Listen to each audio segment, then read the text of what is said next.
Hello friends, I welcome you all in my YouTube channel. इस video में हम MPC 005 जिसका नाम रिसर्च मेथड्स है, उसका हम ऑलरेडी ब्लॉक 1 का यूनिट 4 हम स्टार्ट कर चुके हैं और इसका आज हम पार्ट 2 करेंगे। हमने अपनी अर्लियर वीडियो में पार्ट 1 को कवर किया था।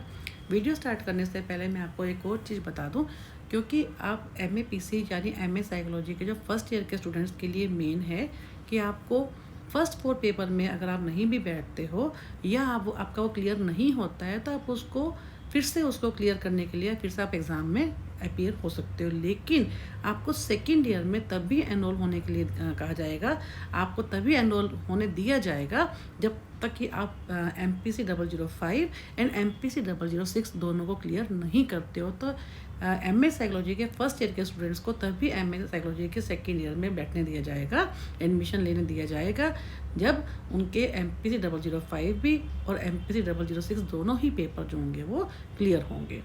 Now let's start our part 2, types of hypothesis. Hypothesis क्या होता है, जैसे हमने अभी पहले पढ़ा अर्लियर पार्ट 1 में कि एक वो टेंटेटिव स्टेटमेंट होती है जो कि हमारी रिसर्च को सपोर्ट करती है, जिसपे हम ये देखते हैं कि जो हमारे जो रिजल्ट्स हैं वो उसी की अकॉर्डिंग आएंगे।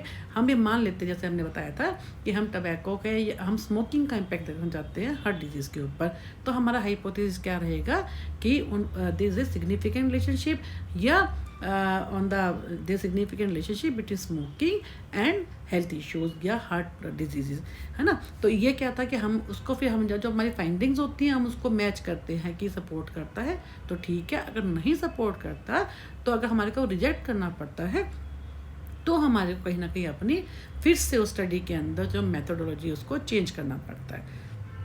अब इस वीडियो में हम क्या यहाँ से स्टार्ट करते हैं। As explain earlier, any assumption that you seek to validate through investigation is called hypothesis. Hence theoretically there should be one type of hypothesis. Normally क्या होता है, हम एक हाइपोथेसिस को ही लेके चलते हैं। अब उन्होंने क्या कहा कि फर्दर जो है हाइपोथेसिस जो होते हैं दो तरह के होते हैं, एक होता है नल हाइपोथेसिस, एक होता है ऑल्टरनेटिव। अब क्या नल क्या होता है, नल का मतलब क्या is symbolize as H0। Null hypothesis is useful tool in testing the significance of difference. In its simplest form, this hypothesis asserts that there is no true difference between the two population means and the difference found between sample means is accidental and unimportant, that is arising of the fluctuation of sampling and by chance. इसका मतलब क्या है कि जब भी अगर आपको simple words में क्या है, हम कोई भी रिसर्च करते हैं तो उस रिसर्च के लिए हम जो है हाइपोथेसिस लेते हैं। नल हाइपोथेसिस का काम क्या होता है, अगर हमारा नल हाइपोथेसिस की डेफिनेशन क्या है, there is no significant relation, जो जैसे हमने बताया कि स्मोकिंग और हार्ट डिजीज़ का अगर नल हाइपोथेसिस हम लेते हैं तो उसमें क्या होगा, देयर इज़ नो रिलेशनशिप या there is no significant relationship between किसमें, स्मोकिंग एंड हार्ट डिजीज़। ये तो हो गया नल। अब जब हम स्टडी कर लेते हैं, अगर हमारा नल हाइपोथेसिस एक्सेप्ट होता है, यानी हमारी स्टडी जो है वो गलत हो गई कि हम उसमें क्या कह रहे हैं कि कोई रिलेशन है नहीं, जबकि वो गलत है। हमारा हाइपोथेसिस क्या होता है कि देयर सिग्निफिकेंट रिलेशनशिप, उसमें अगर हमारी किसी भी स्टडी के अंदर अगर नल हाइपोथेसिस हमारा रिजेक्ट होता है, ठीक है, तो वो स्टडी हमारी सही होती है।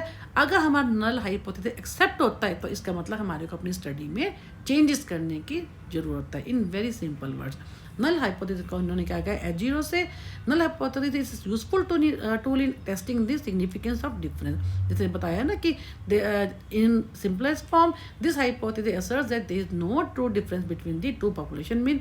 इन्होंने क्या माना है कि नल हाइपोथेसिस क्या कहता है कि दो जैसे मीन्स है, दो ग्रुप्स है, उनके अंदर कोई भी डिफरेंस नहीं है। एंड द डिफरेंस क्यों हुआ है, क्योंकि सैंपल मीन क्यों हुआ है, क्योंकि एक्सीडेंटल हो सकता है, कोई हमने सैम्पलिंग में दिक्कत कर दी, हमने सैंपल साइज ठीक से ना लिया, या by chance. Traditionally null hypothesis stated that there is zero relationship, हमने कहा देयर इज नो रिलेशनशिप, मतलब there is zero relationship between the terms of hypothesis. जो हमने हाइपोथेसिस लिया है कि वो जो दो वेरिएबल जो हमने लिए हैं उनमें कोई रिलेशन है ही नहीं, तो यानी जीरो रिलेशनशिप आ गया।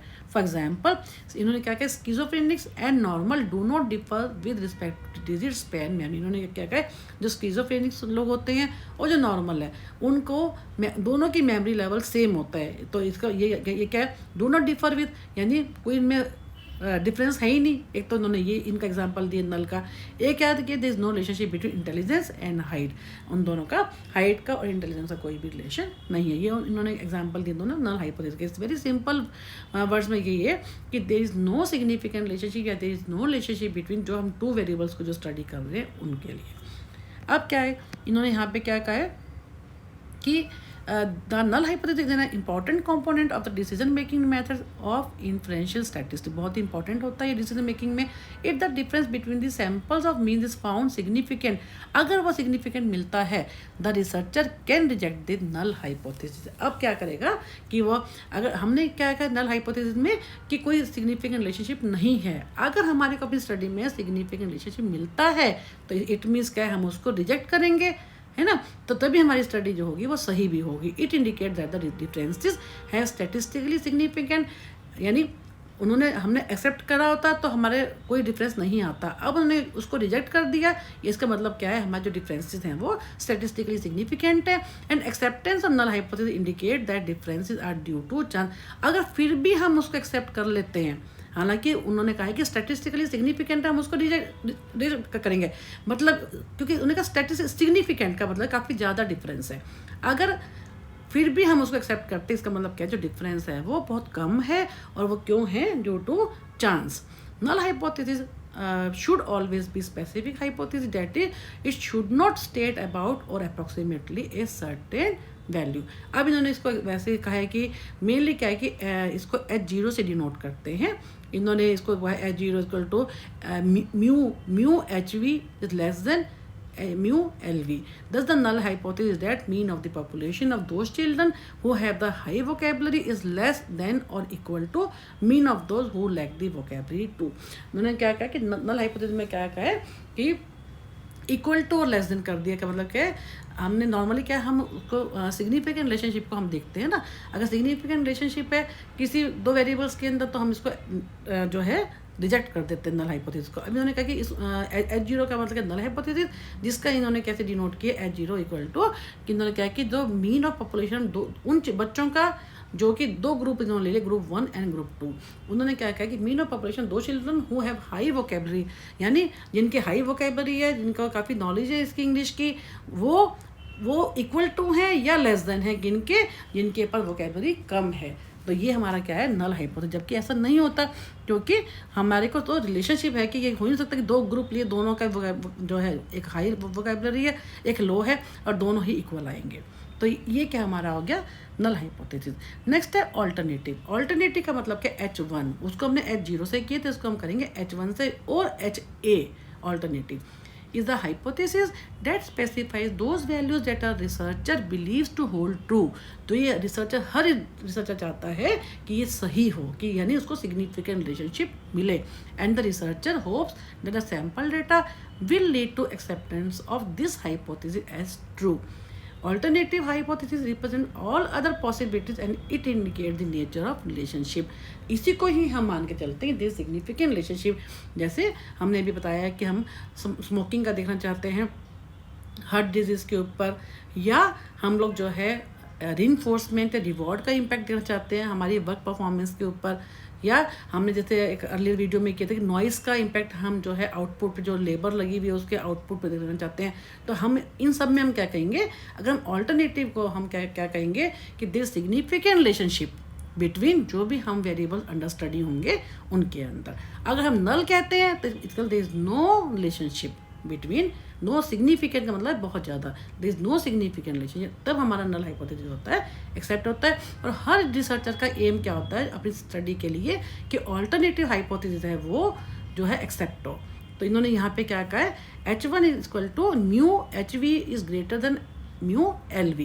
The alternative hypothesis is that mean of the population of those who have the vocabulary is greater than the mean of those who lack the। अब इन्होंने क्या किया, ग्रेटर देन, उन्होंने क्या कहा था लेस देन इक्वल टू।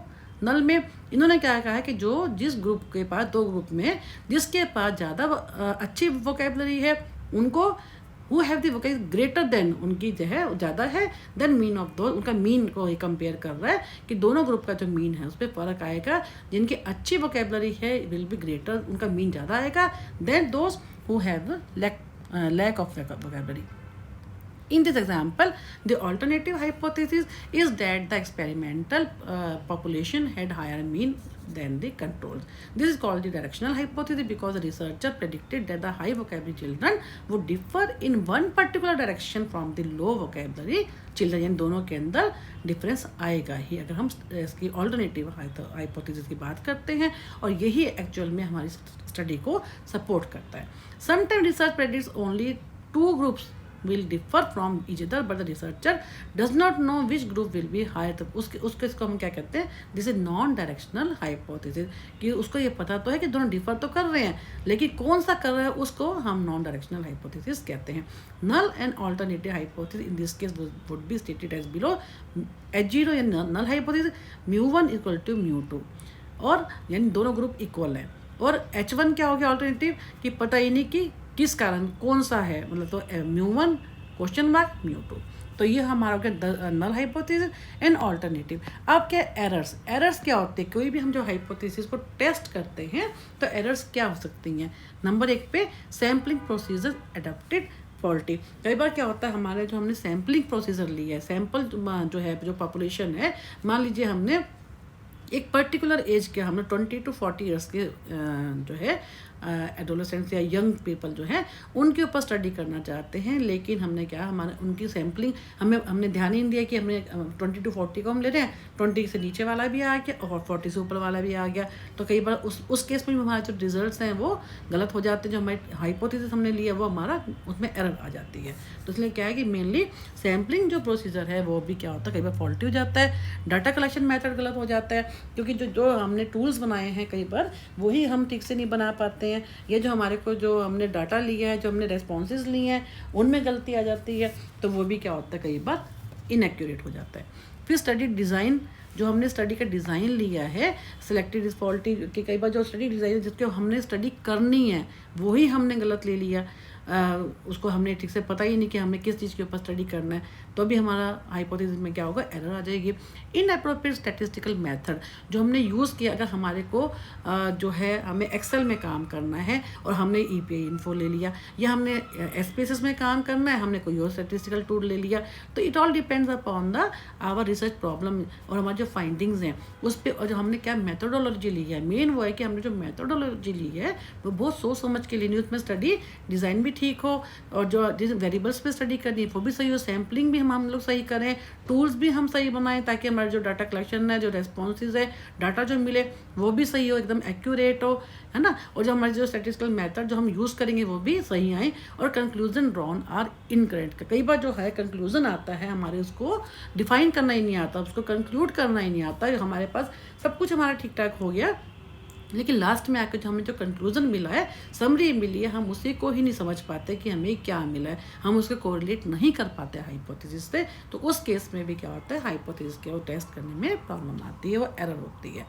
तो 2 common errors exist when tasting a hypothesis. कौन सी तो मेन एरर कोई बहुत ही इंपॉर्टेंट है, टाइप 1 एंड टाइप 2 एरर. ये इसका कई बार डेफिनेशन 3 नंबर के एग्जाम में आ जाती है. 3 नंबर में टाइप 1 एरर कौन सी होती है, इसके ऊपर काफ़ी डिटेल में हम आगे पढ़ेंगे. टाइप 1 एरर क्या होती है, rejection of a null hypothesis when it is true. कई बार क्या होता है, नल हाइपोथेसिस को हम रिजेक्ट कर देते हैं, कई बार वो जब वो सही भी होता है. कभी हमें ऐसा लगता है कि हमारा भाई उस स्टडी के अंदर जो है सिग्निफिकेंट रिलेशनशिप नहीं है, तो वहाँ पे उस केस में हमारे को उसको एक्सेप्ट करना चाहिए, लेकिन हम उसको गलती से रिजेक्ट कर देते हैं, तो वो उसको हम क्या बोलते हैं, टाइप 1 एरर. या एक होती है टाइप 2 एरर, उसको क्या कहते हैं, acceptance of a null hypothesis when it is fall.